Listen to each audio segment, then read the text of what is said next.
Hey, what's up mga kaballers? Maligayang pagbabalik sa aking channel. Halina't pag-usapan natin ang balita patungkol sa paglaro ni Bol Bol sa PBA. At ang balita naman patungkol sa nagbanta nga daw si Kristaps Porzingis sa Boston Celtics. Tara na't pag-usapan natin yan dito sa Basketball Hot Shots.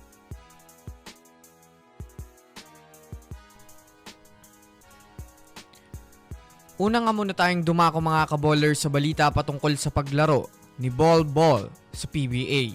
Well, malamang sa malamang mga kaballers, alam na rin naman natin ngayon mga kaballers na maglalaro na ngayon sa PBA ang 7-foot center ng NBA na si Bol Bol bilang import sa Tropang Giga.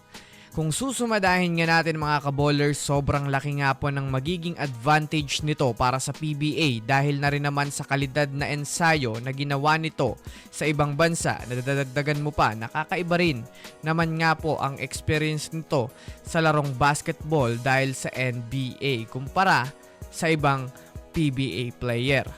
Sa katunayan, marami nga pong PBA fans ang excited na mapanood sa Tropang Giga itong si Bol kung paano nga ito mga kaballers magdodomina sa PBA. Base rin nga sa naging interview nito sa media, hindi na rin naman nga daw siya makapag-antay pa na makalaro na sa PBA dahil na rin naman sa nararamdaman nga daw nito na magiging maganda ang kanyang magiging karera sa liga ng mga Pinoy.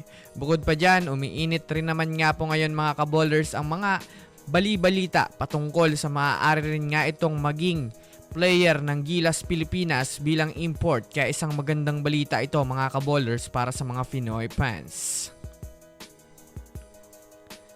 Samantala, pumunta naman tayo mga kaballers sa balita patungkol sa nagbanta nga daw si Kristaps Porzingis sa Boston Celtics.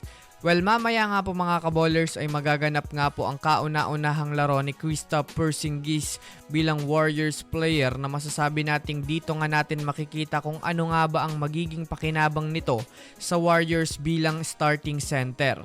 Alam naman nga natin na isa din sa mga top tier na big man itong si Porzingis dahil na rin naman sa taglay nitong galing sa pagtala ng puntos, mapailalim man ng basket o mapalabas. Well, kung susumadahin nga natin ngayon mga kaballers, malamang sa malamang marami na rin naman nga po ang excited na mapanood itong si Porzingis dahil na rin naman sa panibagong rotation ng Warriors na mabubuo dahil sa pagbabalik ni Draymond Green sa kanyang comfort position na power forward. Base nga sa naging media interview nito ni Kristaps Porzingis kung ano nga bang mensahe nito sa kanyang former team na Boston Celtics, ay sinabi nga nito mga kaballers na gagawin niya nga daw mga kaballers ang lahat upang magkaroon nga siya ng magandang debut game sa Golden State Warriors. Kaya talagang abangan natin mamaya mga kaballers ang magiging laro. So yun lamang mga kaballers, yan lang na muna ang ating pag-uusapan sa ngayon. Pindutin na ang subscribe and hit nyo na rin ang notification bell para sa mga susunod na updates sa mundo ng basketball. Again, this is Basketball Hot Shots. Thanks for watching.